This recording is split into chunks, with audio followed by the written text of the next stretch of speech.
उत्तर प्रदेश की राजनीति में एक बार फिर सियासी बयानबाजी ने नया मोड़ ले लिया है। सुबह सपा प्रमुख और प्रदेश सरकार में मंत्री ओम प्रकाश राजभर ने समाजवादी पार्टी और उसके मुखिया अखिलेश यादव को लेकर कई बड़े दावे किए। राजभर का कहना है कि सपा के भीतर सब कुछ ठीक नहीं है और आने वाले समय में पार्टी में बड़ी टूट देखने को मिल सकती है। इतना ही नहीं, उन्होंने ये तक कह दिया कि अखिलेश यादव अपने चाचा शिवपाल यादव को तिरछी नजर से भी नहीं देखना चाहते। आखिर इन दावों के पीछे की राजनीति क्या है और सपा का जवाब क्या है, देखिए अंत तक ये खास रिपोर्ट। नमस्कार, मैं प्रेयसी पांडे और आप देख रहे हैं भारत एक्सप्रेस। बलिया पहुंचे सुबह सपा प्रमुख ओम प्रकाश राजभर ने समाजवादी पार्टी को लेकर बड़ा राजनीतिक दावा किया। मीडिया से बातचीत के दौरान उन्होंने कहा कि सपा के भीतर अंदरूनी खींचतान लगातार बढ़ रही है और पार्टी का भविष्य संकट में दिखाई दे रहा है।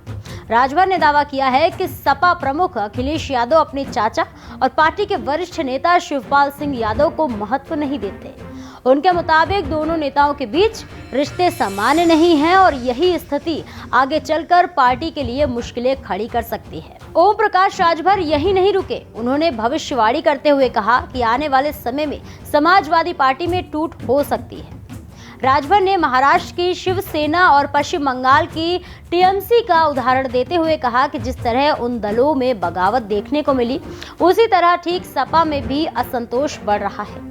उन्होंने दावा किया है कि पार्टी में विद्रोह की शुरुआत बलिया की धरती से हो सकती है। राजभर का कहना है कि कई नेता मौजूदा नेतृत्व से संतुष्ट नहीं हैं और समय आने पर इसका असर दिखाई देगा।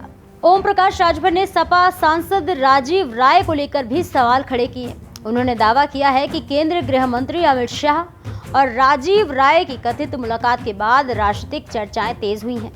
राजभर का आरोप है कि कुछ नेता जांच एजेंसियों के दबाव में सत्ता पक्ष के करीब जाने की कोशिश कर रहे हैं। हालांकि इन आरोपों को लेकर कोई आधिकारिक पुष्टि नहीं हुई है, लेकिन राजभर के इस बयान ने राजनीतिक हलकों में नई बहस जरूर छिड़ दी है। इसके साथ ही राजभर ने अखिलेश यादव और शिवपाल यादव दोनों को अपनी विधानसभा सीट जहाूराबाद से चुनाव लड़ने की खुली चुनौती भी दे डाली। उन्होंने कहा कि अगर दोनों नेताओं को अपनी राजनीतिक ताकत पर भरोसा है तो वे जहाूराबाद आकर चुनाव लड़कर दिखाएं। राम मंदिर के मुद्दे पर भी उन्होंने समाजवादी पार्टी को घेरा और कहा कि जो लोग पहले मंदिर आंदोलन का विरोध करते थे वही आज सवाल उठा रहे हैं। राजभर ने स्पष्ट किया है कि राम मंदिर ट्रस्ट का विषय है और इसमें सरकार की कोई प्रत्यक्ष भूमिका नहीं है। उधर समाजवादी पार्टी ने ओम प्रकाश राजभर के सभी आरोपों को सिरे से खारिज कर दिया। अखिलेश यादव ने राजभर को अफवाह फैलाने वाला मंत्री बताते हुए कहा कि समाजवादी पार्टी पूरी तरह एकजुट है और संगठन पहले से अधिक मजबूत होकर काम कर रहा है।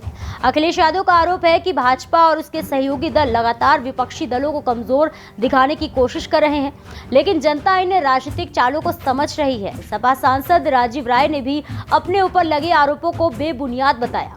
उन्होंने कहा कि उनके खिलाफ लगाए गए सभी आरोप राजनीतिक प्रेरित है। राजीव राय का कहना है कि 2024 के चुनाव परिणामों के बाद विपक्ष की मजबूती से घबराए कुछ नेता इस तरह के बयान देकर सुर्खियों में बने रहना चाहते हैं।